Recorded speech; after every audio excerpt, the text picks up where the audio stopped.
Assalamualaikum warahmatullahi wabarakatuh. Pemirsa sekalian, kita berjumpa lagi dalam wawancara yang eksklusif ini. Di samping saya ini ada Mas Bambang Tri yang sekarang sedang menjadi sorotan, karena Mas Bambang ini membuka kedok presiden kita bahwa ijazah SMA-nya itu bukan ijazah asli, dan tentu saja ini menggemparkan buat kita semuanya. Saya sendiri bertanya-tanya nih Mas Bambang, kok apa betul gitu?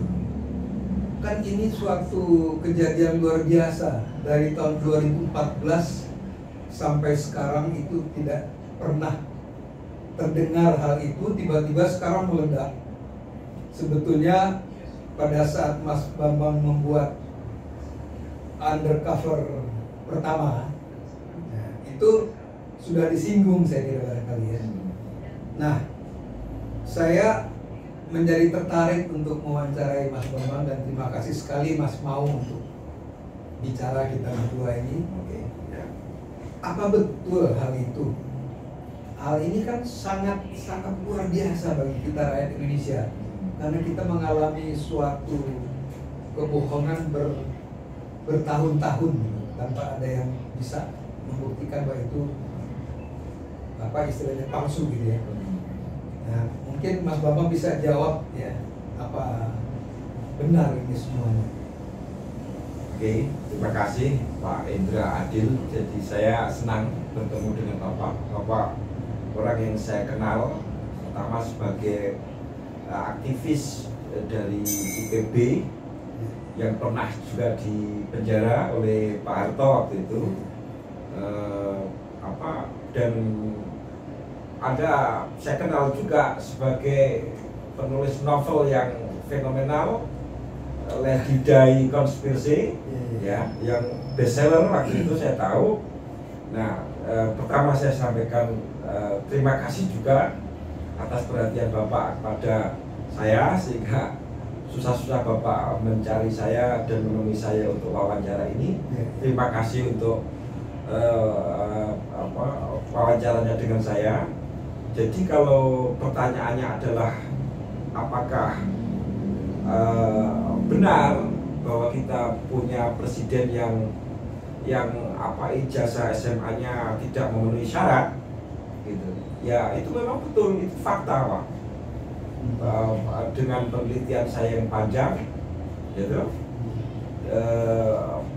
hati-hati sekali, sehingga sekarang ini saya tahu semua, gitu, bagaimana itu terjadi, orang-orang yang terlibat siapa, terus teknisnya bagaimana, termasuk bantahan-bantahan mereka yang dikeluarkan belakangan ini. Saya ketawa aja mendengar bantahan mereka. Misalnya hari ini ada orang yang berakting sebagai namanya Joko Wahyudi, ya, saya Joko Wahyudi, nomor seri ijazah saya 008106, gitu.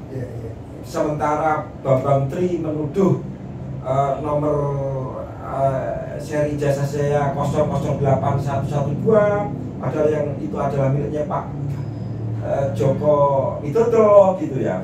Nah, ini jawabnya gampang, ya, saya pastikan orang ini bukan Joko Wahyudi, karena saya tahu fotonya Joko Wahyudi, tapi nggak saya buka sekarang, nanti di pengadilan, gitu loh. Mas Bambang sudah akan ke pengadilan, maksudnya dalam pembuktian itu? Iya, karena saya sidang pertama nanti tanggal 18 Oktober Pak, minggu depan ya. Saya berterima kasih, ternyata ini masih ada pintu pengadilan, gitu loh, yang tidak menolak saya, gitu loh ya. Berarti pengaduan Bapak diterima? Diterima, gitu ya. Tapi lebih baik saya begitu. Saya beri bocoran aja kepada Pak Indra, karena penghormatan saya. Sebenarnya Bapak ini juga juga penulis yang luar biasa, gitu. Saya tahu Lady Di konspirasi itu menggemparkan ya waktu itu. Kalau saya belum baca, tapi ini pasti hebat novel ini gitu. Tapi itu tadi cara membantah orang-orang yang mau menghalangi saya ini justru membuka kebodohan mereka, ketahuan rekayasanya. Itu artinya Pak, kalau orang ini betul-betul Joko Wahyudi, nomornya 0081106 seperti pengakuan dia, dan Pak Joko Widodo yang dia akui sekelas dia, nomor seri ijazah 008112, artinya ada 6 orang bernama Joko di kelas itu. Kan mustahil secara ada orang namanya Joko semua baru bener dia, itu nggak mungkin. Dan kedua, dia tidak menunjukkan ini ijazah saya, dan saya pastikan itu bukan Joko Wahyudi.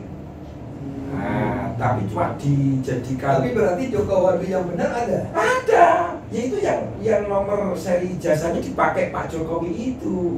Saya ada dokumennya, lengkap di buku saya. Oke, ini supaya kita tidak masuki materi pokok yang akan jadi bahan sidang. Jadi cukup kalau masalah itu benar, maka saya pasti yakin 100% bahwa itu terjadi pemalsuan itu.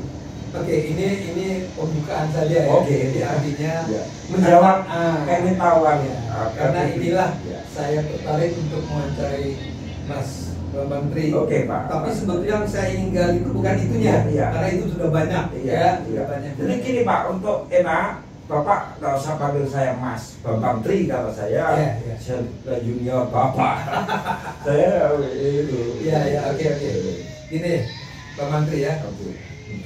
Yang saya ingin ketahui sebetulnya, karena saya terus terang kenapa saya penasaran mau mewawancarai Bambang Tri ini, karena saya melihat nih kayaknya Bambang ini udah nggak ada urat takutnya. Ya, Anda pernah di penjara karena kasus undercover pertama, ya kan? Isunya di luar Anda tuh dikebukin, dianiaya segala macam. Saya tidak tahu yang sebenarnya. Yang saya ingin wawancarai nanti latar belakang Anda ini berani mengungkapkan ini dan seperti tidak punya urat takut gitu ya. Nah itu bagaimana maksud saya latar belakang Anda ini dari SD-nya saya tahu yang saya maksudkan, yang Bapak maksudkan saya tahu. Artinya pohon ini tumbuh dari mana? Ya, tiba-tiba kok jadi gede seperti ini. Pasti dia pernah kecil dulu. Ya, betul itu yang saya maksud. Ya, saya tahu Pak. Dan itu begini. Kebetulan bapak saya namanya Pak Suradi, itu tentara Pak. Anak kolong juga nih ya.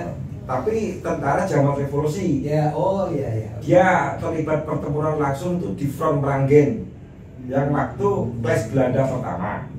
Gitu. Dia itu waktu itu belum disatukan dalam TNI, tapi masih laskar.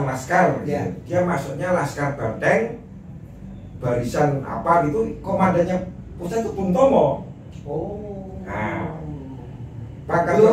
Blora. Bukan bapak saya dari Sragen. Sragen. Yang Blora itu bu saya. Ya. Lah, waktu ada RERA, yaitu reorganisasi dan rasionalisasi tentara, itu mesti diseleksi. Yang nggak sekolah siapa nggak bisa masuk menjadi TNI gitu loh. Nah, bapak saya masuk sebenarnya, tapi karena dia solider kepada teman-temannya yang nggak masuk itu karena nggak sekolah. Dan waktu itu ada penyakit pandemi Pak, yang menyerang itu laskarnya bapak ini, namanya penyakit bubul. Jadi ada suatu penyakit di kaki, penyakit kulit sebenarnya ini. Jadi pincang semua itu kopinya bapak itu. Saya baru dengar ini. Ya, namanya penyakit bubul, sehingga banyak yang nggak lolos karena itu. Bapak saya solidaritas, walaupun dia diterima waktu RERA itu, dia dipanggilnya ke Yogyakarta, kesatuan barunya. Di bawah Pak Harto, komandan Berkresnya itu, yang tanda tangan pemanggilan itu Pak Harto. sebagai komandan Wehrkreis waktu itu ya katakanlah Korem gitu kalau sekarang. Oke, walhasil bapak saya Pak Suradi ini kemudian memilih untuk keluar dari tentara, dia mendaftar menjadi pegawai penerangan. Gitu. Jadi mungkin darah saya menulis dari bapak. Karena pegawai penerangan zaman dulu itu tugasnya itu mengolah informasi juga untuk kepentingan perjuangan. Maka departemen yang paling hebat itu Pak, logonya atau sesantinya itu departemen penerangan.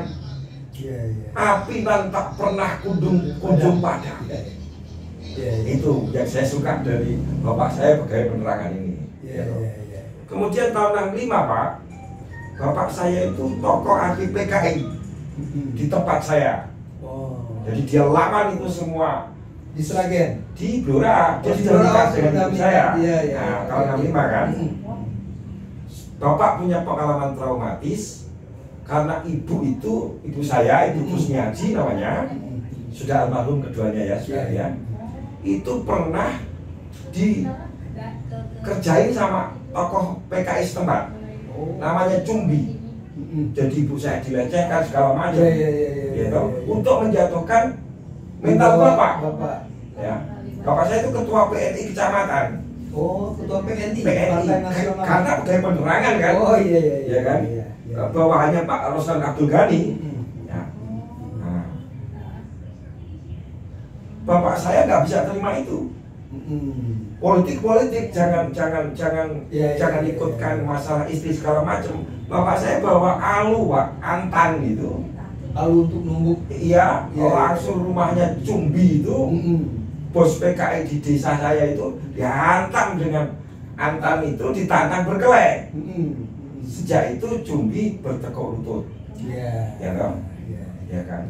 Anehnya ketika meletus G30 SPKI, rumah Cumbi ini dibakar, bapak saya yang mencegah masa itu. Jangan.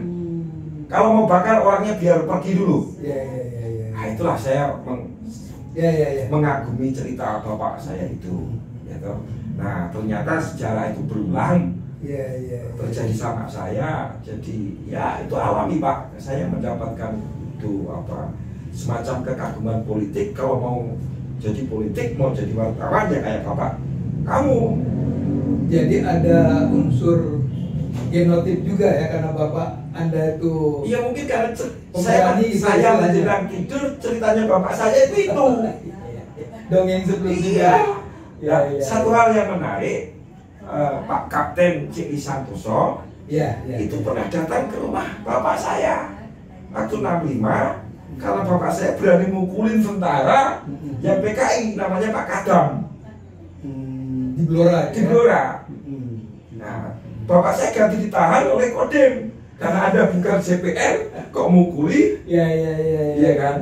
Akhirnya datanglah LPKAD ke sana, Pak C.I. Santoso, dia yang menemui bapak saya, yang mengambil bapak saya. Pak, jangan takut. Mengeluarkan dari. Iya, jangan takut sama tentara. Bukan tetap ditahan. Gitu. Karena memang salah secara hukum. Dia mukulin tentara PKI kan? Ya, takut. Tentara yang PKI. Iya, tentara yang PKI namanya Pak Kadam itu. Di desa saya ini Pak. Satu desa ini. Nah, kemudian, sialnya bapak saya, RPKAD itu yang dikirim ke Jawa Tengah itu cuma sedikit. Jadi mesti pindah-pindah itu.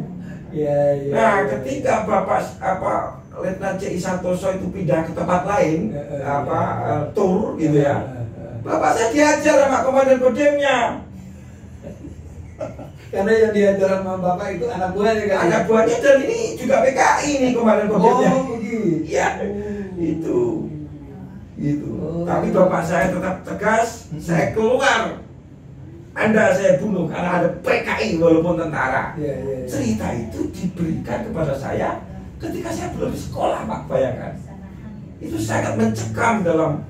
Jadi seperti tertanam gitu ya. Iya, akhirnya bapak saya itu bebas setelah ini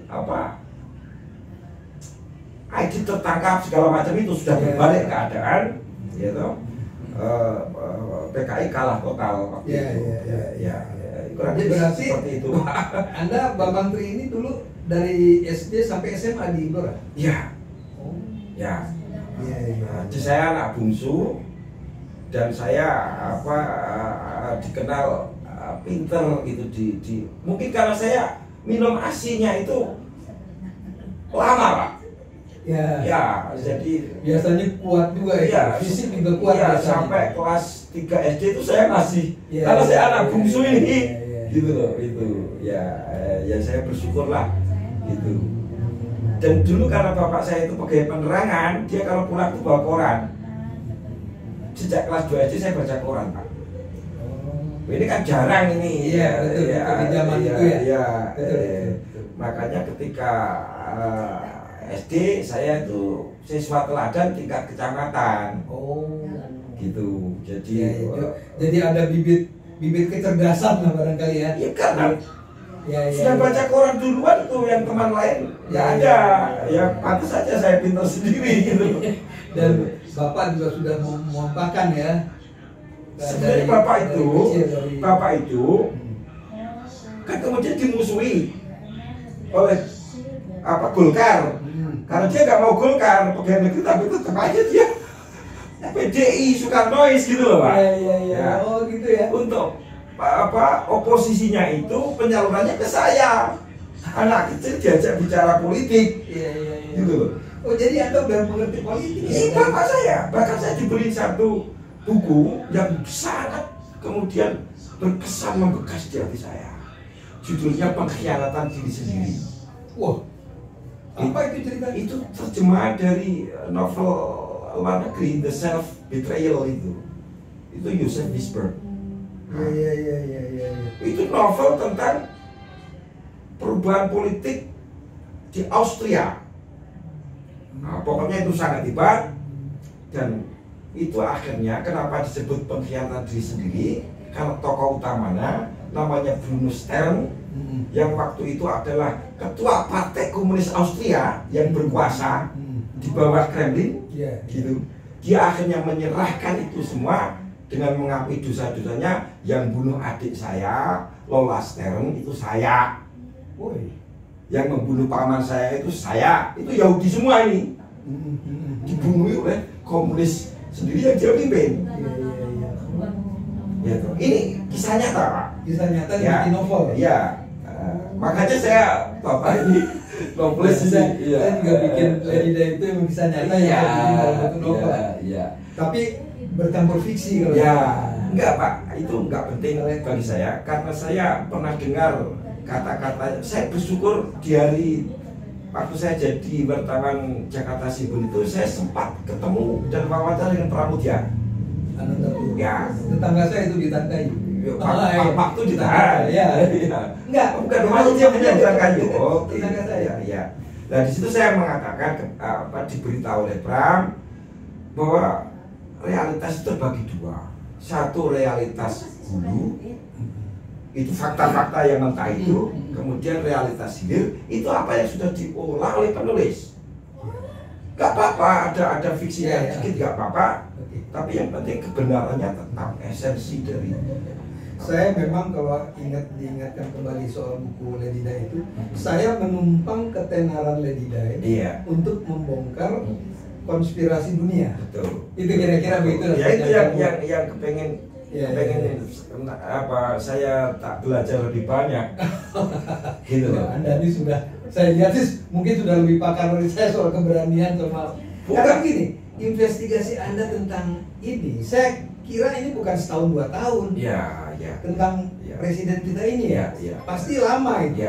Pasti banyak menemui orang-orang supaya karena kayaknya kalau melihat di YouTube itu Anda yakin sekali. Betul. Saya tidak melihat sedikit pun keraguan dalam Anda berbicara. Sampai berani mengatakan ditembak pun saya berani kan gitu kan. Jadi saya kira ini bukan hal sembarangan juga gitu.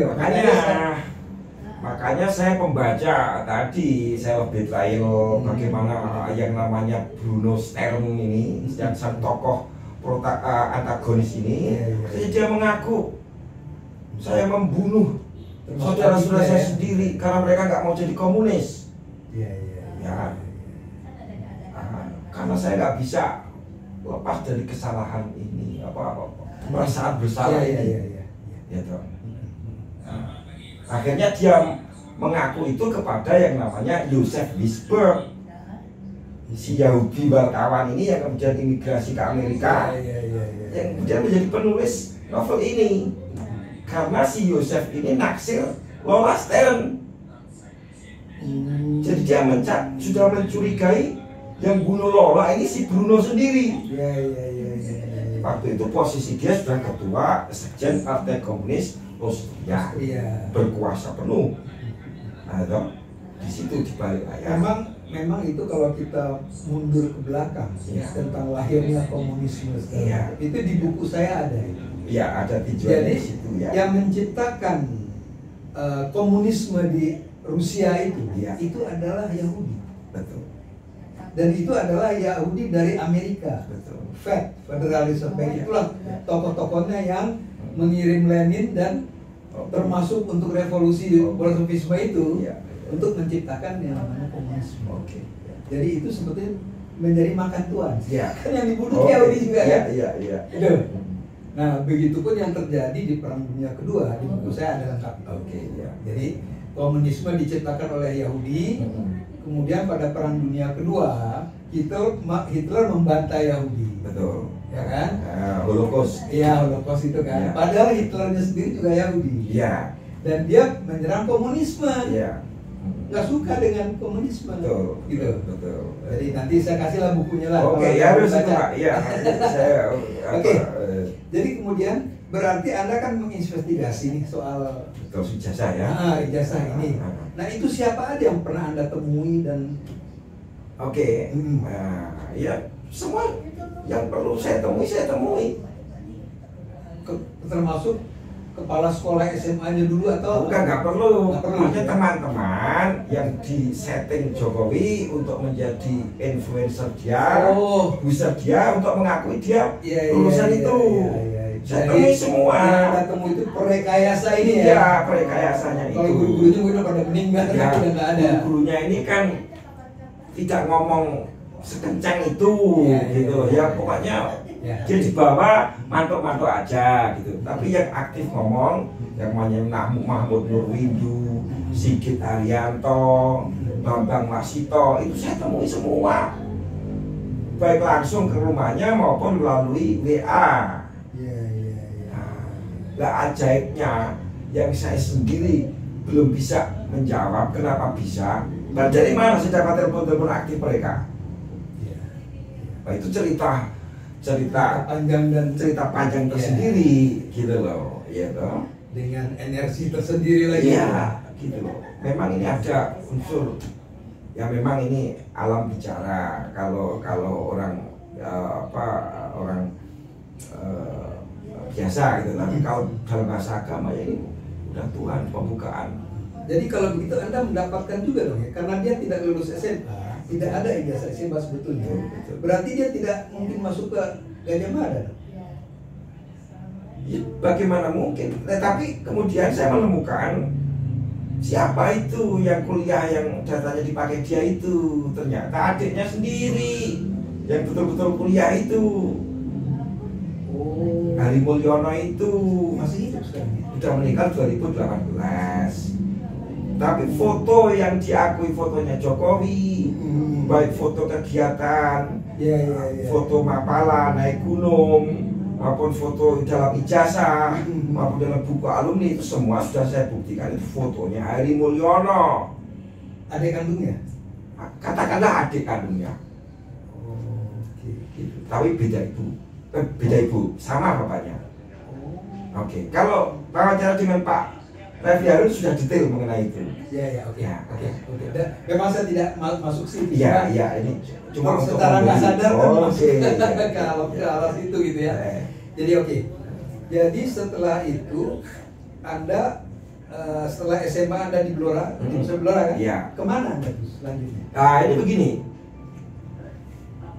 SMA saya itu selalu masuk 5 besar. Waktu pertama kali saya lulus itu saya mendaftar di Undip. Pilihan saya teknik kimia. Iya. Ya, tapi kalau saking ketatnya di situ, saya nggak diterima. Iya. Karena ini favorit ya dari kimia Undip Karena ini. memang di zaman saya aja itu ada 5 universitas pembina di Indonesia. Oke. Pertama UI, kemudian ITB, IPB, Gajah Mada, sampai Erlangga. Oh, ini belum. Tapi di masa saya itu tahun 88 itu sudah sangat favorit. Iya, sudah. Betul. Ya. Saya 78 dulu.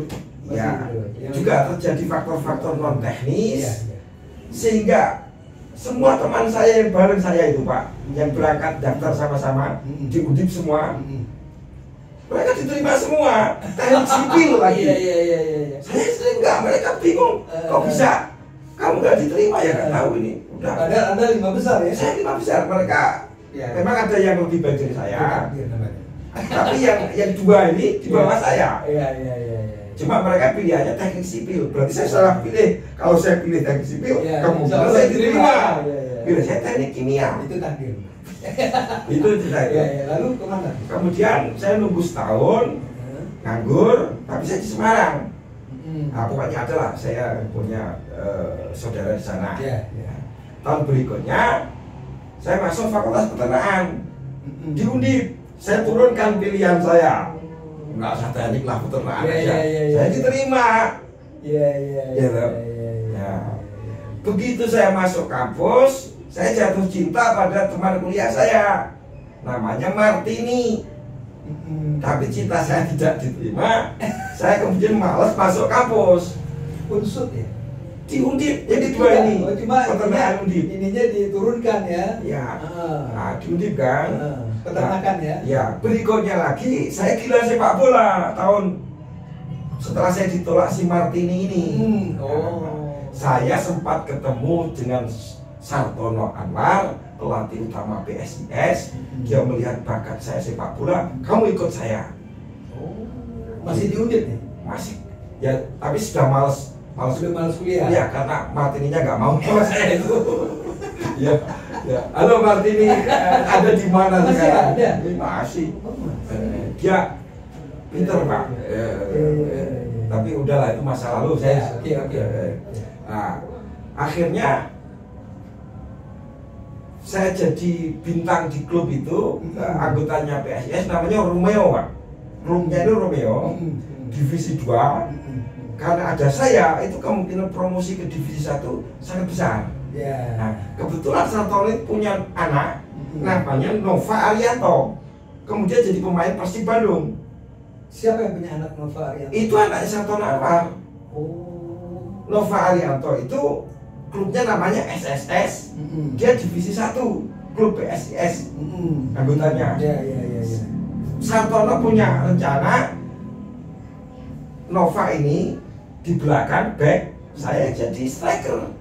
Ini pikirannya Sartono. Nah, tetapi karena keluarga saya menghendaki saya kuliah, ngapain jadi pemain bola, masa depannya nggak jelas, banyak mantan pemain nasional yang jadi tukang becak, ya gitulah kurang lebih. Sepatu bola saya dibuang oleh keluarga saya, nggak suka itu lah, gitu. Waktu itu ayah Anda masih hidup atau udah? Tidak, di Blora. Oh, di Blora ya. Ya, Anda kan di Semarang ya gitu. Akhirnya tetap saya beli lagi. Ya, karena saya senang itu. Nah, tapi lama-lama, ini kesempatan terakhir saya ikut Cipon Maru, ikut daftar lagi, karena sudah tahun ketiga. Gitu. Saya daftar lagi di Unsud. Iya, diterima di Fakultas Pertanian. Sama kita berarti. Makanya saya mau ngomong ke situ, Bapak lulusan bener, insinyur pertanian bener dari IPB, saya nggak lulus. Saya tahu Unsud itu karena waktu saya mahasiswa Unsud itu sudah jadi binaan IPB. Betul. Namanya biasanya dari IPB. Iya, yang legendaris itu Pak Nasution itu, Lokman Andi Hakim Nasution itu, buku-buku beliau itu jadi buku pegangan di Fakultas Pertanian, gitu loh. Nah, tapi intinya adalah saya benar-benar pernah kuliah di unsur itu, sehingga Bapak boleh menguji saya kalau saya pernah kuliah di Fakultas Pertanian dengan pertanyaan-pertanyaan yang menyangkut kuliah pertanian, gitu loh Pak. Oke. Nah, kemudian dari berarti Anda nggak selesai dong? Nggak selesai, di nggak unsur selesai. ya? Iya. Nah, kemudian dari situ kemana? Enggak. Semester 4 saya sudah bekerja sebagai wartawan koran sore wawasan itu, gitu loh. Iya. Ya. Oh, di situ masuk wartawannya itu di situ. Iya, di Purwokerto itu karena butuh wartawan baru. Saya masuk waktu itu. Pokoknya yang mau masuk. Berarti itu wartawan dari koran beneran, bukan koran kampus ya? Bukan koran umum wawasan itu. Karena saya dulu ibarat koran kampus di IPB.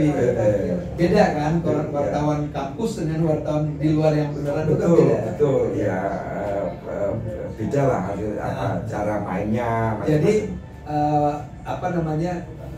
karakter investigasi yang Anda miliki itu sebetulnya sudah tercetak ya, wartawan itu. Saya mengalami sendiri bagaimana dulu kita itu nggak boleh menyinggung berita yang bisa merugikan tentara gitu-gitu.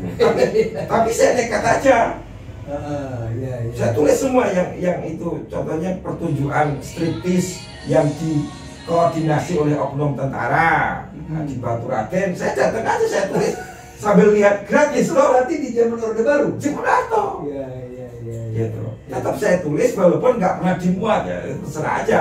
Yang penting saya nulis dan saya bisa nonton striptis gratis, gitu loh Pak. Jadi memang dasar keberanian Anda sudah mulai tercetak. Oh iya, karena tadi bapak saya, bapak saya aja berani perang kok. Iya. Gitu loh. Karena di zaman itu kan kalau yang tentara kerjain itu di Orde Baru nggak ada yang berani. Nggak ada yang berani. Nyentuh. Iya. Tapi saya berani aja loh. Kalau masalah di mata bapak telepon aja redaksinya, saya bilang gitu. Ya akhirnya saya punya cara tertentu untuk berhubungan dengan tentara, gitu loh Pak. Saya jadi mengerti kenapa Anda sekarang ini saya lihat kayak tidak punya urat takut gitu. Kadang-kadang memang kecerdasan juga mempengaruhi keberanian, ya kan? Kalau kita lihat sekarang kan Rocky Gerung. Terus terang kalau sekarang ini yang saya kagum itu 3 orang. Ya Pak. Satu adalah Kamarudin Simanjuntak, pengacara Joshua. Saya geleng-geleng kepala itu melihat keberanian dia ya. Karena dia tahu betul yang dihadapi itu adalah mafia. Dan mafia ini bukan mafia dalam arti yang biasa ya. Tapi mafia yang dilindungi oleh hukum. Betul. Coba. Tapi dia berani terobos. Ya kan? Satu lagi itu yang anak muda Chinese ini ya, Alvin Lim itu juga saya lihat luar biasa itu. Saya nggak ngerti orang-orang seperti Anda ini enak. Yang ketiga adalah Anda. Jadi ini memang urat takutnya nggak ada atau apa ya? Di kalangan aktivis itu ada juga dikenal yang tidak punya urat takut itu adalah Sri Bintang Pamungkas yang saya tahu ya.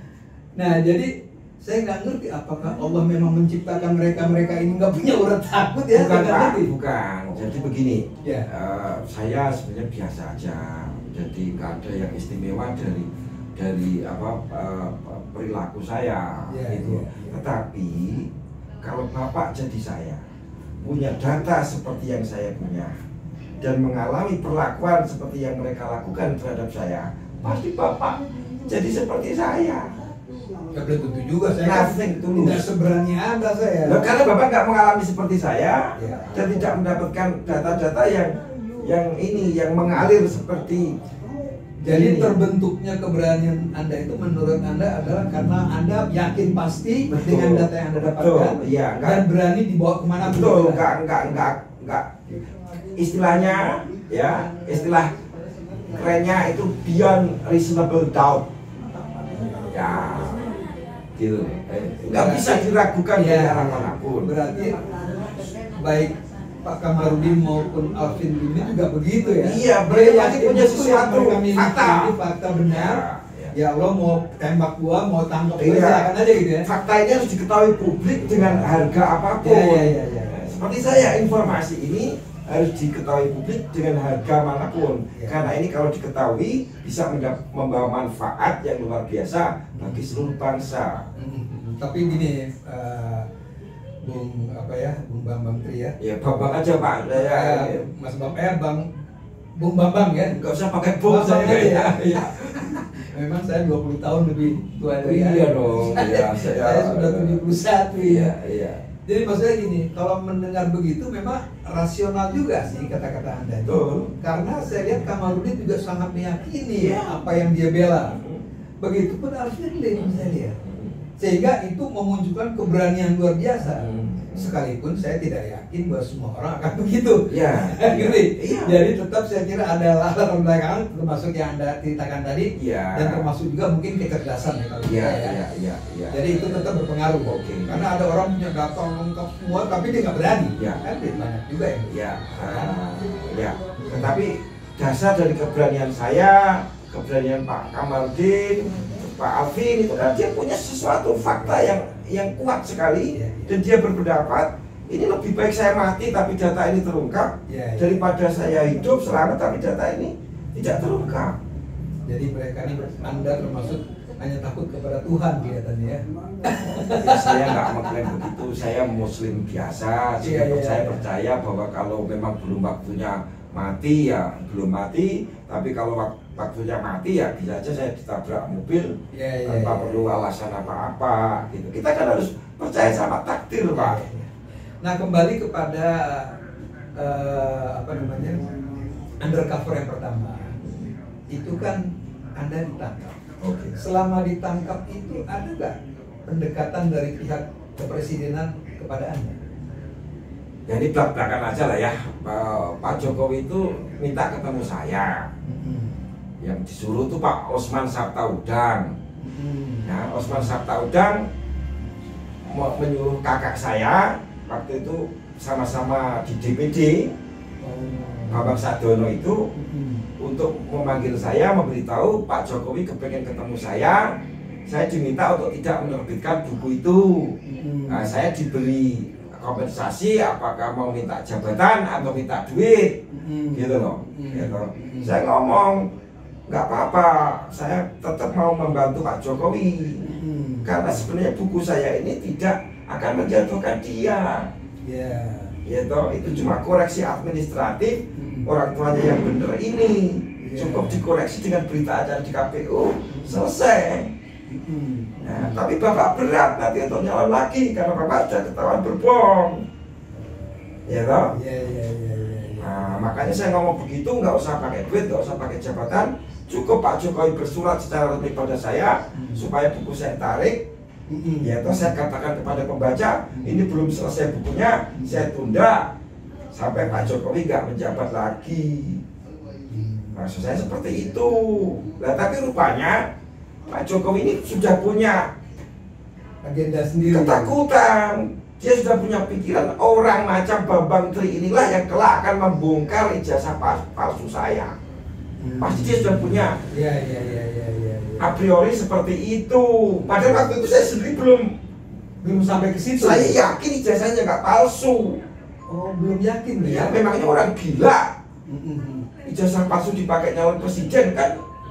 Belum terbayang mungkin. Ya tuh bad to be true gitu loh. Ya toh. Ternyata itu benar. Menjadi jawaban. Jadi yang pertama Anda bongkar itu di undercover 1 itu tentang keluarga, tentang asal usulnya beliau, bapaknya siapa, ibunya siapa, itu monograf saja, tidak cuma cerita siapa. Belum sampai ke soal ijazah sama sekali enggak. Wih, luar biasa. Luar biasa. Gitu. Nah, makanya karena saya diperlakukan seperti itu, Tuhan ganti. Ini saya kasih apa rahasianya Jokowi yang sebenarnya ya ijazah itu Anda telusuri sendiri atau ada orang yang mengirim? Saya telusuri sendiri dong. Telusuri sendiri. Nah, kalau ijazah ini harus saya telusuri sendiri karena Anda diperlakukan gara-gara kalau buku yang pertama itu banyak orang yang ngomong memberi tambahan. Gitu. Yang kedua lain saya harus buru sendiri itu. Gitu. Nah kebetulan dapat, gitu. Pokoknya itu nggak akan terkalahkan baik di pengadilan maupun di luar pengadilan lah, gitu aja. Jadi Anda sangat yakin ya? Sangat yakin. Tuntutan. Nah, tapi begini Pak, semua ini untuk kebaikan Pak Jokowi juga. Ya, maksudnya bagaimana? Maksudnya begini, ini kan persoalan ijazah. Jadi kalau kita bisa buktikan di pengadilan ijazahnya Pak Jokowi ini palsu, kemudian kita bisa batalkan utang yang kita dari Pak Jokowi ini, rakyat kan seneng bebas dari utang. Dan Pak Jokowi ini pahlawan juga dong. Maksud Anda begini barangkali ya? Ya. Karena ini palsu, berarti pemerintahan yang kemarin itu tidak sah. Tidak sah, termasuk utang-utang yang jatuh gitu. Ini memang agak ironis, tapi nggak apa-apa. Blessing in disguise. Blessing in disguise, bener. Waduh, jadi berkat tak terduga. Jadi baiknya Pak Jokowi kerjasamalah. Bapak membebaskan rakyat dari utang dengan pengakuan Bapak seperti pengakuannya Bruno Stern. Tapi kan itu risikonya besar buat Pak Jokowi loh, Bung. Maksudnya dengan begitu dia selesai dong. Ya selesai, nggak masalah. Ya buat Anda nggak masalah. Bukan, bagi dia pun nggak masalah. Pasti rakyat memaafkan. Karena jasanya membebaskan utang ini, gitu loh. Ya ngambil utang. Iya, kembalikan. Kan hukumnya mesti begitu. Ini namanya dialektika. Gitu loh. Luar biasa. Iya kan, betul kan itu kan. Jadi ini blessing in disguise. Pak Jokowi kerja sama aja dengan kita. Kita nggak butuh hukum-hukum orang, dendam-dendaman itu nggak perlu. Yang penting manfaatnya apa? Kita bisa bebas utang, kita lebih hati-hati mengelola pemerintahan ke depan. Selesai. Ya. Jadi saya ini lebih mentalnya mendekati mental Pak Harto. Kalau Pak Nasution itu mentalnya mental lanjrat. Dia kepengen membawa Bung Karno ke Mahmiluk. Tapi kalau Bung Karno, ke Pak Harto itu mikul dhuwur mendem jero. Lah saya itu mau mikul dhuwur mendem jero Pak Jokowi. Gitu loh. tapi saya jadi nggak percaya. Apanya yang Anda mau mendem jero tapi Anda buka sekarang gimana? Ya bagaimana? Mau itu faktanya begitu. Tapi setelah itu udah kita tutup ini. Kita lupakan. Seperti Afrika Selatan, forgive and forget. Tapi kita sudah mendapat manfaat, anak cucu kita terbebas dari utang yang ribuan triliun yang dibuat Jokowi. Kan gitu Pak ini. Jadi di pihak lain dia jadi pahlawan. Iya dong. Kan kita sudah hebat begini nih kan. Prasarana kita di mana? Hebat ya kan. Dan kita nggak perlu kembaliin duitnya. Tapi kita ini juga bangsa yang bertanggung jawab. Kita nggak mau itu. Misalnya begini, dirubah jadi investasi murni aja. Kita nggak perlu bayar utang. Untungnya kita bagi dua, gitu aja kan selesai. Pokoknya ada penyelesaian. Iyalah, gitu terhormat. Kita juga nggak mau. Kalau wawancara kita ini didengar Xi Jinping, dia juga getar-getar ini, wah nggak balik duit gua nih katanya. Jangan khawatir nanti kita, tapi rakyat juga senang karena nggak punya utang. Namanya investasi itu kalau untung ya untung bareng, kalau rugi ya rugi bareng. Jangan mau untungnya aja. Xi Jinping ini gitu loh. Iya kan? Kita bangsa yang beradab, bangsa yang ngerti tata krama pergaulan internasional. Tapi nyatakan dulu utang ini tidak sah, batal demi hukum. Kalau memang kenyataannya Pak Jokowi nggak memenuhi syarat ijazah. Iya, ini bisa membuat inspirasi banyak tokoh-tokoh Indonesia ini. Ya betul, ini pikirkan ini saya nggak punya kepentingan apa-apa. Yang penting ini bisa manfaat untuk seluruh rakyat. Inilah mungkin hikmah besar yang diberikan Tuhan selama 8 tahun kita dikasih presiden yang ijazahnya palsu. Kalau kita bersabar nanti ada tukarnya seperti ini, karena dalilnya satu, inna ma'al usri yusra. Setelah kesusahan pasti ada kemudahan. Lah ya ini Pak Jokowi ini gitu loh. Oke Pak, supaya kita berganti topik aja Pak yang lebih jadi maksudnya karena ini materi pokok dalam persidangan. Iya, oke. Kita pribadi aja. Jadi tadi udah sampai Anda diunsut ya. Betul. Kemudian jadi wartawan. Betul ya. Kan? Ya. Iya, kita jadi nyasar yang sebetulnya YouTube lain udah buka. Oke, ya. Tapi nggak apa-apa. Karena Kita tetap berniat baik supaya Pak Jokowi juga paham apa maksudnya Bambang Tri ini. Saya itu mau memuliakan Bapak. Jadi intinya Anda sudah pernah negosiasi dan tidak berhasil. Betul. Kemudian saya ingin tahu juga ini, kan kalau pasti ada teror kepada Anda. Nggak ada. Ada? Nggak ada. Oh, nggak Saya ada? nggak tersentuh. Oh, Ya toh. ke keluarga Anda? Nah itu yang kejam itu, tapi saya nggak cerita saat ini ya, karena itu nanti membuat orang perhatiannya ke situ. Ya. Padahal saya pokoknya anak cucu kita bebas dari utang. Gitu, ya. Simpel pemikiran saya ini, gitu loh. Amin, amin. Gitu loh Pak. Anda dapat pahala besar. Iya, pikirkan teorinya ini, gitu loh. Jangan dilihat apa emosi saya, tapi tujuan saya ini jauh lebih mulia daripada tujuannya semua partai politik. Nggak ada partai politik yang pikirannya kayak saya, membebaskan anak cucu dari utang. Menteri-menteri itu pikirannya nambah utang melulu, kan dia tahu yang bayar bukan dia. Begitupun partai. Begitupun partai. Nambah utang biar mereka bisa dapat. Betul. Nah, saya lain. Saya ini out of box, gitu lah. Oke, jadi yang lebih relax saja Pak, karena apa? Jadi kemudian begini, saya jadi ini terus terang apa ya? Jadi kayak apa ya?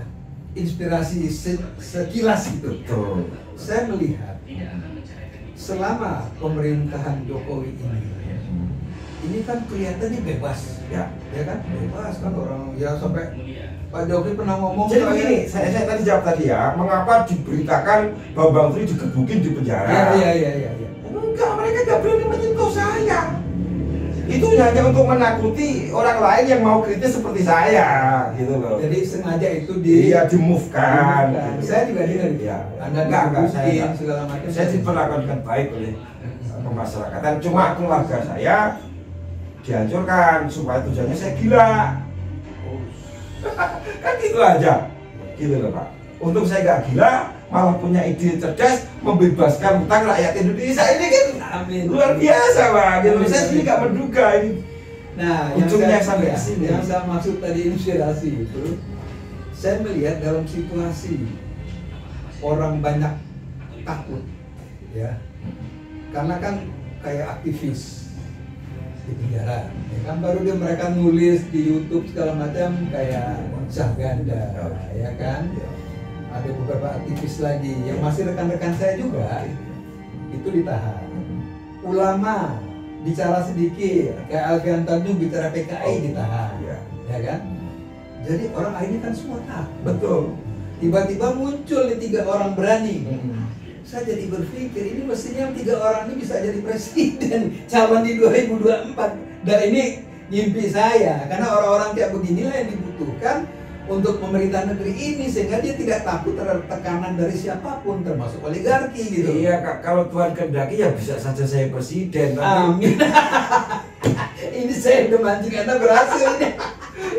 Bukan, maksudnya seperti ini Pak ya, itu berlaku. Artinya apa, jalan hidup ini tak terduga ya. Tetapi orang-orang seperti saya, seperti Pak Kamarudin, seperti Pak Alvin ya, itu pasti mereka juga berpikir seperti saya. Apa itu? Jokowi ini kita apa-apain kan sudah lemah sendiri dengan kasus Sambo, dengan kasus penaikan BBM yang salah waktu ini, gitu loh, ya toh, IKN yang ngawur-ngawuran itu dia menghabiskan kekuatannya sendiri, gitu loh. Saya soalnya sudah melemparkan isu ini saya kan ikut Facebook, itu saya udah ungkapkan ini tentang Alvin dan Kamarudin itu soal ini kan, ya kan. Kemudian saya sempat sebut itu Kamarudin calon presiden kita, saya sempat tulis begitu. Jadi ketemu Anda saya mikir lagi nih ada tambahan calon presiden ini. Iya baik dong, artinya ada pilihan banyak bagusnya. Ada suka presiden yang kayak Bambang Tri, atau ada suka presiden yang kayak Kamarudin, atau Alvin, atau Pak Anies Baswedan, terserah pilihan rakyat kok. Gitu loh. Siapa tahu kan partai ini berpikir benar juga nih gitu Iya, kan. betul. Iya, Betul. bisa aja.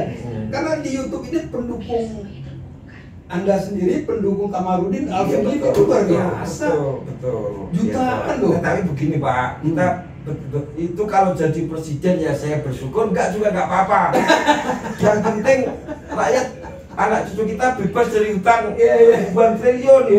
Ini aja kita sudah modal. Kalau juga Pak Harto itu merumuskan 8 modal pembangunan gitu ya, itu jumlah penduduk, macam-macam kekayaan alam, TNI, ini pembebasan modal, pembebasan utang ini juga modal pembangunan, gitu loh. Ini teori baru, teori ekonomi pembangunan baru ini. Ya, bagaimana kita bisa bebas utang, kedepannya kita ringan, gitu loh. Jadi begini, yang boleh untuk membangun itu dari pajak yang dikumpulkan oleh pemerintah yang bersih, atau sumber daya alam kita yang sumber alam daya yang dikelola dengan baik. Nggak boleh membangun dengan utang. Itu paradigmanya sudah salah. Orang kita sekaya ini ya. Iya, gitu. Baik dari sudut apapun di mana kita kaya. Iya, Buminya subur, betul. sumber daya alamnya besar. Utang itu lautnya juga betul. produksinya besar. Utang itu sumber korupsinya pemerintah di utang itu. Karena tinggal terima duit, bayarnya pakai duit pajak rakyat. Ini kan konyol pemerintahan macam ini, gitu loh Pak. Ya. Bukan hanya Pak Jokowi yang bobrok gitu ya. Ini semua juga, cuma kebetulan Pak Jokowi nggak punya ijazah SMA, gitu aja. Sebenarnya yang lain jahat semua. Itu Pak Harto juga dulu nggak punya ijazah SMA. Gimana Pak? Ijazah SMA dia nggak punya Pak. Iya, tapi itu undang-undang nggak mengatakan yang zaman dulu itu undang-undangnya, karena dia muncul undang-undang Pilpres itu nggak ada gitu, tetap saya Pak Harto gitu. Ya, karena itu dia muncul karena revolusi. Betul. 30S dulu kan. Karena yang lulus SMA ini kan di undang-undang Pilpres setelah reformasi. Sebenarnya bagus yang dulu, cukup cakap berbahasa Indonesia. Mengenai seleksinya serahkan ke partai. Partai masa mau nyalurkan yang nggak punya ijazah SMA. Jadi nggak ada diskriminasi. Nggak ada diskriminasi. Kalau orang anak lulus SD tapi cerdas, iya Pak terbukti cerdas. Betul. Ya, kan? Tapi karena itu sudah kadung jadi hukum positif, Pak Jokowi nabrak hukum positif ini. Gitu loh. Ya. Waduh. Ini begitulah ya pemirsa ya, apa namanya? Ya belum ada tanya bagaimana cerita kuliah di Unsud kok belum. Bukan, maksud saya untuk pendengar ini memahami apa yang telah kita bicarakan. Oke, ya. Nanti saya lanjut ke setelah di Unsud ini. Iya. Jadi enggak Pak, ini gini Pak. Ini apa? Sementara ini cukup. Satu pertanyaan lagi kita closing. Iya. Pokoknya niat kita baik, rakyat kita dukung. Pak Jokowi juga santai-santai aja lah. Gitu. Gitu. Itu satu pertanyaan lagi aja karena ini saya mau menghadiri sidang itu nanti. Saya tanya kalau materi pokok saya ini keluar ya. Keluar di sini gitu. Oke. Nanti lawan punya cara sendiri gitu loh Pak. Untuk menghadapi. Iya, untuk rekayasa bukti macam-macam lagi. Iya. Jadi ini singkat saya kembali. Malah saya harusnya wawancara Bapak sebagai novelis Lady Di konspirasi gitu loh. Nah kebetulan ini posisinya Bapak yang harus wawancara saya. Jadi itu nanti mungkin sesi khusus kan karena itu soal intinya adalah bahwa hal semacam ini biasa dalam proses demokrasi. Jadi nggak usah paranoid terus musuh-musuhan nggak biasa, selesaikan aja lewat pengadilan. Gitu pasti selesai dengan baik. Dan saya berterima kasih kepada pengadilan ternyata mengabulkan gugatan saya bisa berperkara. Nah, nanti bisa terbuka di sana seluas-luasnya. Siapa yang salah, siapa yang benar. Iya, nggak ada soal kalau Pak Jokowi yang salah bisa kita buktikan kita bebas utang. Nah, jadi saya minta Pak Hakim menangkan aja saya karena nanti anak cucu Bapak juga bebas utang gitu loh. Tapi alasannya jangan gitu dong. Ya tapi tetap aja berdasarkan materi fakta persidangan, bukti-bukti. Ya, tapi kalau udah pasti buktinya begitu jangan diselesaikan lagi gitu gitu loh, gitu. Kira-kira apa lagi ya yang Anda mungkin mau sampaikan sebelum akhir kita ini? Ya sih, sebenarnya saya ini yang jadi bernafsu mewawancarai Bapak. Gitu loh ya, oke lah. Sementara ini cukup. Pokoknya kita sama-sama meminta kepada seluruh rakyat untuk berpikir jernih. Biarkan persidangan itu nanti berjalan lancar, jangan diganggu-ganggu dengan hoax segala macam, mengacukan pendapat publik gitu, nggak usah. Persidangan terbuka, kalau perlu siarkan langsung. Jessica aja disiarkan langsung. Bagaimana ini yang menyangkut presiden? Ya kemungkinannya anak cucu kita bisa bebas utang. Kan kita masuk surga, Pak. Amin. Amin. Kalau ini berhasil, yang paling kita dambakan kan itu, Pak. Iya, yang menikmati anak cucu kita. Cucu kita ya, nggak dibebani hutang ya. Ini kan sangat mulia. Mengapa saya hampir 8.000 triliun? Iya. Bisa bayangkan. Ya, tentu nanti para ahli hukum dan para ahli pemerintahan yang akan mendalilkannya di persidangan.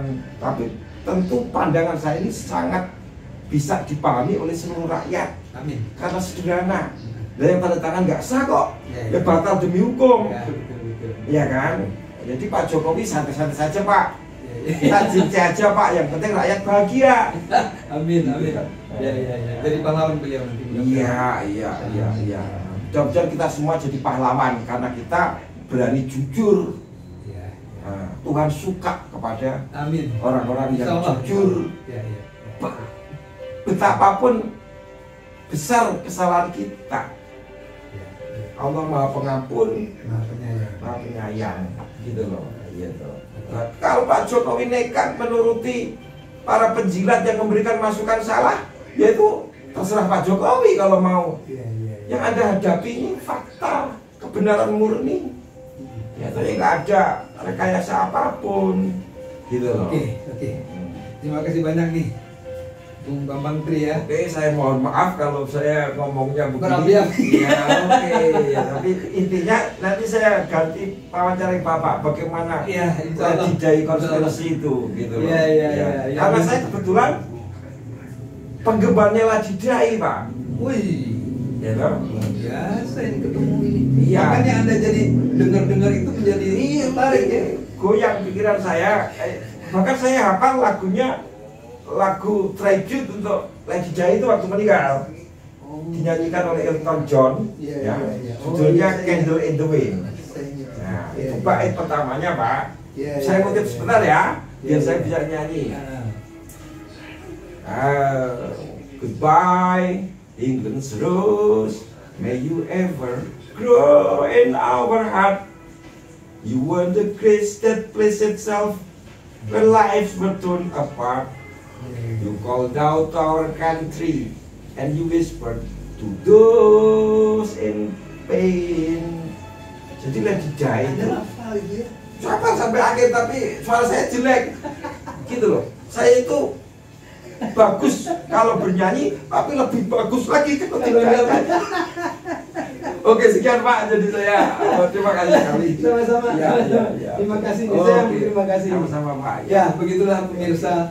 Semoga apa yang diungkapkan Bung Bambang Tri ini bisa kita resapi dengan jernih tanpa prasangka kepada siapapun. Karena ini pengadilan belum berlangsung ya. Bisa aja nanti ternyata jangan ada trial by the press. Ya, kan. Apapun juga kan cuma Allah yang tahu akhirnya kayak apa ini. Kita nggak tahu nanti hasil, mudah-mudahan hakim jujur ya. Yang penting niat saya baik. Saya nggak punya niat jelek kepada siapapun termasuk Pak Jokowi. Gitu. Begitu pemirsa, kita berpisah untuk mungkin insya Allah kita bisa ketemu lagi. Entah dengan tema yang sama atau tema berbeda. Tapi kita nanti salam dulu Pak, salam kemerdekaan, merdeka itu penting. Oke, terima kasih. Jadi di akhirnya kita salam itu. Jadi Bapak salam, saya jawab salam, merdeka juga. Oke. Siap ya? Ya. Salam merdeka. Merdeka. Alhamdulillahirobbilalamin. Terima kasih pemirsa. Assalamualaikum warahmatullahi wabarakatuh. Assalamualaikum warahmatullahi wabarakatuh. Waalaikumsalam warahmatullahi wabarakatuh. Pemirsa sekalian, kita bertemu lagi. Kalau kemarin kita bertemu dengan Mas Bambang Tri yang saat ini sedang melakukan gugatan ke pengadilan tentang ijazah Bapak Jokowi, presiden kita, ijazah SMA-nya. Sekarang tentunya saya harus fair, menampilkan juga dari pihak Pak Jokowi. Maksud saya begini, ini Mas Indro Cahyono. Mas Indro Cahyono ini sebetulnya kawan saya sejak mahasiswa. Jadi saya itu dulu pimpinan redaksi koran kampus IPB Alma Mater. Sementara Mas Indro adalah pimpinan koran kampus ITB yang namanya Kampus ya. Iya, Kampus. Jadi kami sejak lama sudah berteman dan sama-sama dulu berjuang melawan Orde Baru yang dikenal dengan gerakan mahasiswa 7778. Tapi setelah itu kami pun tetap sampai sekarang bersahabat. Padahal saya ini di tahun 2019 adalah mewakili alumni IPB yang pro Prabowo. Iya. Jadi waktu ada di IPSI itu yang tanda tangan saya mewakili alumni IPB yang pro Prabowo. Sementara lu kan jadi jadi tim pemenangannya Pak Jokowi. Mungkin bisa cerita sedikit tentang itu. Iya. Jadi memang saya sendiri aktif ya mendukung Jokowi pada waktu itu. Sebenarnya kelompok kita sebenarnya ini menemukan siapa calon presiden yang cocok. Yeah. Jadi kita menulis kira-kira dari 100, jadi shortlist itu 64, di shortlist lagi, jadi tinggal berapa ya? Tinggal 11 lah gitu ya. Yeah. Tapi Pak Jokowi ini kuat dulu. Karena apa? Karena figur kayak Pak Jokowi ini dulu yang dicari oleh masyarakat, berani merakyat, kontroversial ya dalam pembelaan masyarakat. Dan kalau kita lihat program-program di Solo, kelihatan di sana Pak Jokowi itu pro rakyat. Jadi antitesisnya Prabowo kira-kira gitu. Iya, itu dia. Jadi dan kita bidik dulu Jokowi ini pasti jadi ya. Nah dulu dengan teman-teman itu kita kemudian kumpul lagi di Jogja, kumpul lagi di Bandung pada waktu itu, untuk mendeklarasikan di Gedung Juang Bandung ya, bahwa kami siap mendukung Jokowi. Dan akhirnya muncul setelah itu beberapa relawan ya, secara spontan yang mulai mendukung Jokowi, termasuk baik yang kita bejani maupun enggak ya. Akhirnya menjelang Pilpres 2014 pada waktu itu ada seluruh Indonesia, ada banyak sekali. Tapi saya pada waktu itu memimpin sidang ya, kongres pertama kali organ relawan yang sebanyak 350 organ relawan seluruh Indonesia yang punya jaringan yang kuat. Saya memimpin sidang dan kita mendeklarasikan secara resmi mendukung Pak Jokowi dan membentuk organ relawan secara nasional, organ relawan Nusantara pada waktu itu. Jadi jelas ketika kita memilih Jokowi, dialah ini ya orangnya, tokohnya ya, yang cocok pada waktu itu. Karena perubahan hanya mungkin di Indonesia kalau ada figur yang jelas pada waktu itu. Kedua, kalau soal revolusi sulit, ya kita nggak bisa revolusi. Karena itu yang bisa adalah menunggangi proses konstitusional agar ada perubahan ini ya, dengan presiden atau figur yang merakyat. Jadilah pada waktu itu Jokowi gubernur DKI ya, kemudian jadi presiden. Jadi memang pemanasannya dari situ. Dan kita tahu langkah-langkahnya begitu, gubernur dulu nih kayaknya, baru presiden. Cuman kita ini nggak keluar-keluar. Pengusungnya kita, tim intinya, rapat di mana kita ya. Tapi kemudian banyak orang yang berduyun-duyun membawa uangnya masing-masing mendekati Pak Jokowi. Tapi jadi gubernur ya, pada waktu itu gubernur kita teruskan jadi presiden. Jadi memang dukungan kita kuat ya pada presiden, sama Presiden Jokowi. Tapi kita juga nggak tahu dokumen administrasinya tentunya kan. Lulusan UGM, oke cukup lah kan, siapa orang yang berani maju gubernur kemudian mencalonkan presiden ya pasti sudah lengkap dokumen itu. Karena sudah ada seleksi dari bawah ya, KPU. apalagi wali kota, ya kan? Kita nggak bisa salah, Gubernur, iya, betul. nggak bisa menyalahkan dokumen Jokowi karena Jokowi udah memenuhi persyaratan semua kok, Ya, ya kan, ya. di KPU maupun sebagai gubernur. Jadi dulu gitulah. Cuman pada waktu itu setelah Jokowi jadi, saya sendiri nggak masuk lah dalam lingkaran Jokowi waktu itu. Nggak tahu alasannya apa. Pasti adalah pembisik-pembisik itu ya barangkali. Tapi ikhlas saja kita, membuat rezeki kita nggak dapat kok. Kalau memang rezeki kita juga nggak bisa menolak kan gitu. Betul.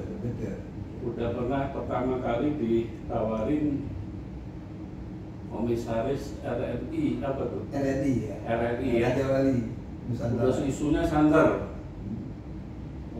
RRI ini Pak Indro ada yang motong. Mana mau Indro jadi komisaris, gak mau kan. Tiba-tiba isu itu tergelar. Iya. Terus kapan orang-orang PU dan PDIP datang ke saya, Mas, confirm nih Menteri PU nanti Mas Indro katanya kan di kabinet Jokowi hilang aja tuh. Kabinet tiba-tiba terbentuk, saya pun nggak diundang. Barangkali nggak ada setoran atau apa ya, kita nggak tahu ya apa benar apa enggak itu ya. Lagi-lagi kemudian dijadikan komisaris Bulog katanya kan apa? Direktur Bulog. Direktur Bulog dipanggil sendiri sama Jokowi di istana. Akhirnya batal. Yang ditunjuk ya itu tadi Buas ya. Budi Wasiso. yang cewek itu. Leni Sugihan. Alumni saya itu IPB, alumni IPB. Rups katanya Pak Indro tanggal 15 Januari Rup. Tapi Leni Sugihan itu ditunjuk pada saat tahun baru, malam tahun baru itu ya. Itu saya dengar waktu itu lu juga udah bikin seminar. Oh, udah. Yang undang divisi-divisi seluruh Indonesia. Kanifre. Ya, Kanifre ya. Seluruh Indonesia ya. Tapi terutama Bali, Jawa dan Sumatera. Seribuan yang datang. Saya bikin keynote speaker pada waktu itu. Dan itu seminar sebenarnya bukan tentang Bulog, tapi kita perlu Badan Pangan Nasional. Profesor dari IPB, UGM kita undang. Pada waktu itu confirm ini Pak Indro ini Kabulog yang baru.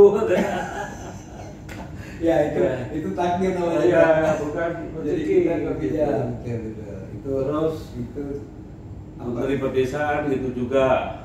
Wah, ada isu itu Ada di telepon, CV harus masuk 6:30 untuk Menteri Pedesaan, ya kan nggak ada buktinya juga. Jadi memang tidak selalu orang yang mendorong Jokowi itu juga rezekinya ada di Jokowi gitu ya.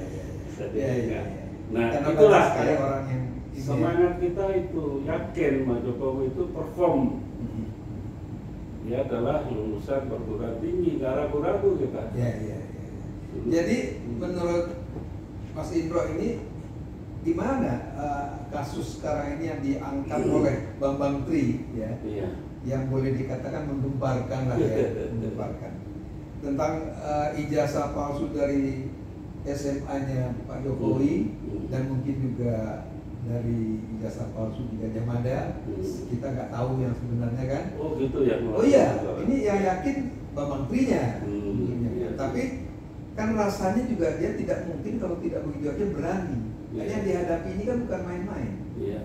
Nah gimana Mas Indro? Karena selama ini Mas Indro kan pendukung kuat Jokowi boleh dikatakan. Kalau sejauh ini ya memang kita nggak mengecek langsung, tapi kita yakin lah Pak Jokowi jadi gubernur, lolos seleksi ketika cagup ya kan. Pak Jokowi juga calon presiden, tentu persyaratannya udah dimasukkan KPU, ya kan? Ya itu aja, sebatas itu. Jadi dukungan kita pada Jokowi itu dijamin ya. Checking administrasinya udah negara, apalagi gitu. Kalau Pak Bambang Tri sekarang ngomong soal jasanya palsu, ini memang kenapa baru sekarang ya diungkit ya? Terus saya tanya, metode investigasi penelitiannya gimana nih? Betul. Pak Itu kan harus Bambang Tri juga ya kan? Nggak bisa sembarangan dengar orang ngomong. Betul nggak orang itu siapa kan gitu kan? Kalau kita lihat zaman Litsus ya, penelitian khusus zamannya Soeharto terhadap orang, itu ada metodenya terstruktur. Tetangga minimal 9 orang yang diwawancara, keluarga berapa orang, kedekatan keluarganya jelas. Dan bukan hanya itu, juga catatan di kepolisian ada nggak kriminalitasnya, ya kan? Itu dicek semua. Jadi nggak bisa statement ijazah palsu melalui medsos, nggak bisa. Nah karena itu saya usul kalau memang mau Pak Bambang itu bentuk tim aja deh, tim pencari fakta. Relawan Jokowi diikutkan dong di situ, ya kan? Lalu dari mereka siapa timnya Pak Bambang Tri, dari independen mana, ya kan? Perguruan tinggi barangkali, Berikut. Nah, untuk mengecek itu semua benar nggak? Karena kita sendiri juga nggak tahu ya kan? Iya, Jokowi ini jasanya palsu benar nggak? Gitu loh. Nah, kalau dari situ bisa dibuktikan palsu, baru itu kita cari bukan solusi ya. Bagaimana penyelesaian secara legalnya gitu, juga puas mengumumkan ke masyarakat gitu ya. Yang yakin maupun tidak yakin itu bisa dikuatkan ya dengan bukti-bukti yang jelas. Kalau Pak ini kan masih statement di medsos, ya kan? Dan mungkin juga siapa tahu ya, kali-kali kita membaca bukunya, mungkin katanya juga ya kan? Nah, bukan apa-apa, masalahnya memang pemalsuan ijazah begini itu dulu pernah meledak kan? Memang betul. Pejabat, pilkada, beberapa orang yang kena ijazah palsu, memang terjadi. Nah, tapi kalau presiden memasukkan ijazah, belum ada ya, belum pernah terjadi. Belum ada jurisprudensinya istilahnya. Gimana ngatasinya? Sedangkan Pak Harto aja, kalau kita lihat ijazahnya juga cuma SMP kok. Betul. Jadi presiden 35 tahun. Masalah ya kan? Jadi meritokrasi ya kita, standar-standar pendidikan ini juga harus diluruskan juga. Kalau memang presiden SMP cukup dengan pengalaman berapa tahun yang lain, ya bolehlah ya kan? Kenapa harus sarjana? Tukang kacang aja, tukang kacang startup di luar negeri bisa jadi. Atau di Polandia itu Walensa itu buruh pabrik. Banyak dulu yang begitu. Barangkali mungkin salah standar kita itu presiden harus S1. Barangkali kita aja cukup SMP tapi dengan pengalaman. Tapi kita kembali ke Pak Bambang Tri, ya kan? Yang katanya punya bukti itu ya silakan aja. Toh sudah masuk pengadilan, ya kan? Pengadilan yang akan membuktikan. Katanya juga Jokowi itu menggunakan dokumen saudaranya ya. Begitu ya. Buktikan saudaranya mana, polisi nangkep tuh. Ini yang ngaku-ngaku saudaranya. Jadi lewat polisi inilah saya kira nanti akan selesai diharapkan. Tapi memang ya tim juga harus ada yang tadi saya sebut. Saya lebih cenderung tim yang ente usulkan itu, karena tim ini independen kan dari macam-macam profesi ya, pihak gitu kan. Karena masalahnya begini juga nih Mas Indro nih. Polisi kan sekarang juga orang nggak percaya. Ini kan masalah juga kan. apalagi kalau polisi juga malsuin ijazahnya. Bisa berapa gitu. Iya betul. Yang meriksa dia juga yang malsuin ijazah, kita nggak tahu juga kan. Wah, Iya, repot lagi kan.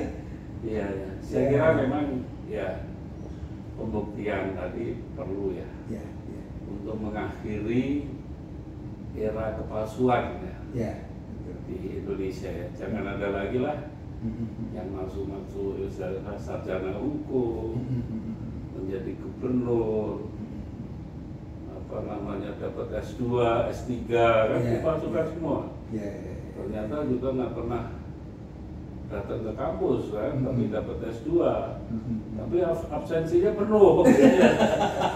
Jadi ini diakhiri, misinya ke sana. Itu dapat gelar doktor gitu ya. Iya. Jangan diarahkan ke Pak Jokowi terus. Eh. Kalau Pak Jokowi kan selesai. Iya, iya, iya. Dari fakta dibentuk, ya kan. Kemudian itu dia yang bekerja. Iya, iya, iya. Dari BRIN, apalagi BRIN kan ketuanya Bu Megawati itu, Iya. turun tangan dong, ya Iya, kan. betul, betul, betul. Gitu Bang Indra. Profesor doktor ya, Iya, Mbak Mega ya sekarang. iya. Iya, gitu. iya. Pasti bisa lah nangani ini kan. Bisa. Iya, dengan gelar Saya nggak seperti itu. ragu. Iya, betul, betul, betul. Jadi ini memang belum selesai, ya kan. Ini cuma hanya ini menjadi isu yang luar biasa karena ya menarik lah ya kan. Kalau sampai betul terbukti presiden memalsukan ijazah SMA-nya, ijazah perguruan tinggi, ini kan skandal besar buat diri kita ya kan. Tapi saya sendiri juga belum yakin gitu, ya kan. Pertama, Bambang Tri ini siapa sih gitu kan? Dari mana sih gitu kan? Dari kan kemarin saya wawancarai itu dia dari Sragen, bapaknya ibunya dari Blora ya kan. Tapi hebat amat saya pikir gitu. Nah makanya kemarin saya wawancarai dia latar belakangnya apa segala macam gitu. Dan saya kan ingin juga ada cover both side, jadi ada dari pihak yang kedua belah pihak supaya pendengar, penonton, pemirsa podcast kami ini juga bisa menilai sendiri. Jadi kami tidak menentukan wah ini benar itu salah enggak gitu. Ya oke, kira-kira gitu ya Mas Indro ya. Kira-kira apa lagi yang bisa Mas Indro kemukakan sebagai saran untuk penyelesaian ini yang sebetulnya belum jelas, belum pasti ini semua.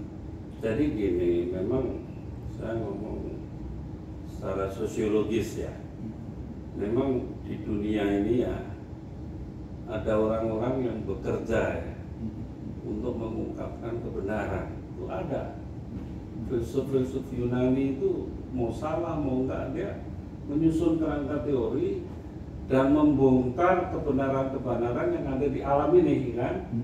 Rahasia spiritual itu dibongkar semua, ada orang-orang yang begitu. Bahkan kalau kita lihat Galileo ya, dari ilmu kan? Malah melawan gereja ya kan, itu berani mati dia, yakin kok bahwa yang mengelilingi matahari itu bumi ya kan, saya kan, ya itu, tapi kan atau sebaliknya ya, saya lupa juga ya. Tapi itu dipertaruhkan, mau dihukum pancung sampai mau dia, rela dia. Diracun rela dia. Ya ini mungkin barangkali Bambang Tri ini. Ya, kemarin itu saya sebetulnya mewawancarai dia itu karena penasaran masalah ini. Dan dalam pikiran saya apa ada backing, begitu saya mikirnya. Atau memang orang gila ini gitu. Iya kan, gila dalam arti keberaniannya, ya kan. Kira-kira menurut Mas Indro gimana tuh? Ya itu tadi, saya berangkat dari situ ya. Memang ada orang-orang yang dilahirkan untuk begitu. Sementara orang-orang lain akan heran tuh. Oh ada orang mau mempertahankan bahwa ayam pelung itu bunyinya tuh kayak begini sampai mati lagi. Walaupun ada teori lain, ini bukan ayam pelung mati kan gitu kan. Ada yang begitu, karena hidupnya itu ada namanya tugas kenabian yang di orang itu, namanya itu. Dia udah di luar manusia biasa, yang orang lain sebut tapi gila. bukan gila tapi ya? Bukan, gilanya itu sebenarnya luar biasa. orang-orang yang punya prinsip moral Sense, ya. extraordinary yang ini ya. Nggak apa-apa orang kayak begitu, dengerin aja. Bahkan sebenarnya perubahan dunia itu muncul dari orang-orang yang Kayak begini. begini, ya. Ya. Ya, ya. Apalagi Pak Jokowi sebenarnya senang kok sama orang ini. Ya, ya, ya. Orang-orang yang berpikir secara out of the box. Ya. Seneng dia gitu loh. Nah itulah yang diteruskan, dan saya minta sebenarnya itu cobalah jangan bukti-bukti itu administrasi aja. Coba gejala-gejalanya juga dilihat. Orang nafsu itu pasti akan kelihatan ya. Ya, ya, ya. Akan kelihatan secara sosiologis gimana. Kalau diajak ketemu, diajak diskusi ilmiah, lari-lari itu barangkali bukti juga, ya kan? Dicek, benar nggak? Tapi saya lihat Pak Jokowi berani kok di luar negeri, di forum-forum internasional ya, berani dia berdebat. Tapi silahkan dicek dengan metode yang benar. Jadi kenapa Pak Jokowi itu nggak suka ngomong-ngomong yang ilmiah begitu, ya kan? Bukan berarti dia nggak pernah duduk di perguruan tinggi, tapi dia itu praksis. Orang-orang yang ideologinya praksis, nggak mau ngomong teoritis, barangkali di situ kumpulkan. Terus, ya silakanlah yang dicek bacaannya apa, jangan pernah nulis, kan? Atau dia malah nggak mau nulis, tapi pengen mengungkapkan secara lisan, bahasa verbal, sastra lisan, dicek semua gitu. Nah tim tadi penting sehingga apa namanya benar tidaknya ya kita harus legowo gitu kan. Iya kan, legowo. Jadi kesimpulan saya kelihatan Mas Indro ini tidak a priori juga ya terhadap Bang Bakti maupun terhadap Pak Jokowi sendiri ya. Silakan Pak Jokowi, saya harap juga jangan juga makin mengkeret, ya kan? Hadapi. Ya betul. Nggak benar itu, nggak benar itu. Kalau merasa benar kenapa harus takut? Takut, jangan ajukan ke polisi lah. Cuma sayang supir Pak Jokowi yang pas itu belum ada. Iya. Gitu kira-kira.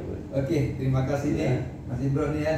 Baik, jadi sama-sama. alhamdulillah beginilah Mas Indro, kami tetap berteman dari mahasiswa kita berteman sampai sekarang pun. Ya, saya kira. Meskipun kami berbeda politik ya, berbeda yang kami bela, tapi kami tetap bersahabat. Kita ini kan mendukung orang yang berbeda. Ya. Tapi orang yang berbeda itu sekarang jadi satu.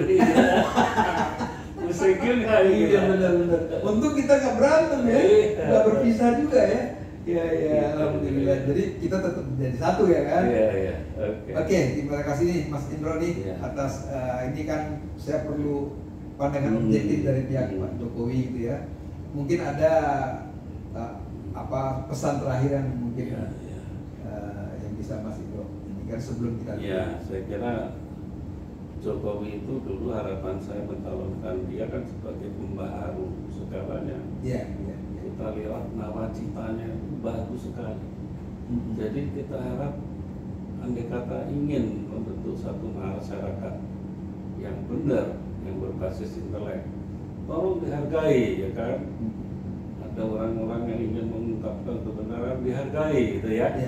Silakan aja, karena dunia ke depan ini yang disebut 4.0 ya kan, IT, kita nggak bisa sembunyi di mana-mana, nggak bisa nipu kita. Sekarang aja ada siapa kemarin yang bongkar itu, Bjorka itu. Oh Bjorka, iya. Polisi nggak bisa nangkep sampai sekarang. Betul. Nanti ada begitu lagi. Mungkin lebih canggih lagi ya. Jangan model-model begitu deh. Memasukkan sembunyi-sembunyi, tiba-tiba akal-akalan begitu nanti habis. Nah ini masyarakat terbuka ini yang harus kita dukung. Jadi kita punya kebijakan itu socially acceptable, selalu diterima secara sosial gitu. Nggak menimbulkan penolakan kayak sekarang ini kan apa bertawa tiba-tiba naik apa ongkos produksinya berapa bongkar betul. Jadi gitu. masyarakat yang melihat rakyat yang Iya. merasakan kenaikan itu bisa maklum, oh iya memang harus naik. Iya, gitu kan. itu eranya ke sana. Itu Iya. kita hargai dan Jokowi harus mendukung lah itu yang itu ya. IKN ya kan. Ibu kota negara di sana, bongkar aja. Kenapa dipilih sana? Kriterianya apa? Iya. Kalau enggak ya habis. Jadi bulan-bulanan Ya. warga Madani ini Iya, gitu iya, ya. iya, iya. Oke, itu. Terima kasih banyak Pak Tito. Semoga bermanfaat apa yang kita Ya, amin, diskusikan amin. ini Amin. bagi masyarakat ya, dan juga masyarakat bisa melihat lebih objektif, Ya. ya kan?